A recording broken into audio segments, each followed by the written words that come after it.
Hello friends, welcome to உணவை அமிழ்தம். இன்றைக்கி நம்ம சேனலில் எண்ணெய் கத்திரிக்காய் குழம்பு எப்படி செய்கிறதுங்கிறத பார்க்கலாம். ஃபஸ்ட் அதுக்கு தேவையான மசாலாவை நம்ம ரெடி பண்ணிக்கலாம். ஒரு பாத்திரத்தில் தேவையான அளவு எண்ணெய் ஊற்றி சூடானதும் 1 ஸ்பூன் ஜீரகம், 1 ஸ்பூன் பெருஞ்சீரகம், 1 ஸ்பூன் மிளகு, 10-15 வெள்ளைப்பூண்டு, 1 கொத்து கருவேப்பிலை சேர்த்துட்டு நல்லா வதக்குங்க.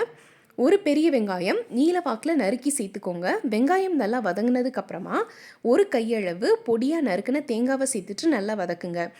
தேங்காய் துருவல் சேர்க்குறதா இருந்தால் 1/2 கப் வரைக்கும் சேர்த்துக்கோங்க. இது கூடவே 2 பெரிய தக்காளி சேர்த்துட்டு தேவையான அளவு உப்பு சேர்த்து நல்லா மசீர வரைக்கும் வதக்கி எடுத்துக்கோங்க.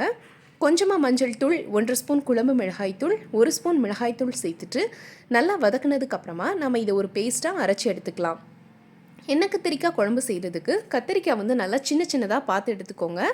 காம்பு மட்டும் கட் பண்ணிவிட்டு கத்தி வச்சு இந்த மாதிரி கீரல் போட்டு பார்த்தீங்கன்னா உள்ளே பூச்சி இருந்தால் தெரிஞ்சிடும்.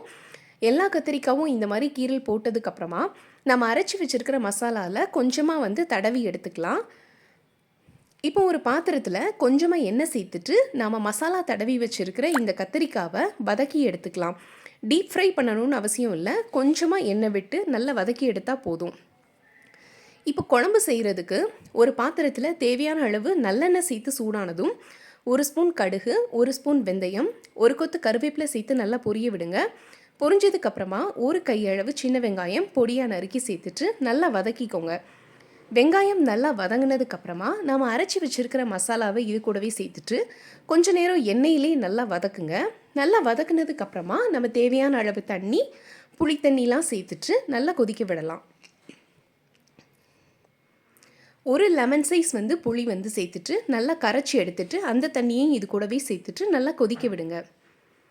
தேவையான அளவு நல்லா உப்பு சேர்த்துட்டு நல்லா கொதிக்க விடுங்க. ஓரளவு கொதிச்சதுக்கப்புறமா நம்ம வதக்கி வச்சுருக்கிற கத்திரிக்காவை இது கூடவே சேர்த்துட்டு மறுபடியும் கட்டியாகிற வரைக்கும் நல்லா இதை கொதிக்க விட்டு எடுத்துக்கோங்க. இந்த அளவு கட்டியானதுக்கப்புறமா நான் கொஞ்சமாக வெல்லம் இது கூடவே சேர்த்துட்டு நல்லா கலந்து விட்டுக்க போகிறேன். சூப்பரான எண்ணெய் கத்திரிக்காய் குழம்பு ரெடி ஆயிடுச்சு. இது சுட சுட சாதத்தோடு வச்சு சாப்பிட்றதுக்கு ரொம்பவே டேஸ்டியாக இருக்கும். நீங்களும் இதை உங்கள் வீட்டில் செஞ்சு பார்த்துட்டு எப்படி இருந்துச்சுன்னு கமெண்ட்ஸில் எனக்கு சொல்லுங்கள். தேங்க்யூ.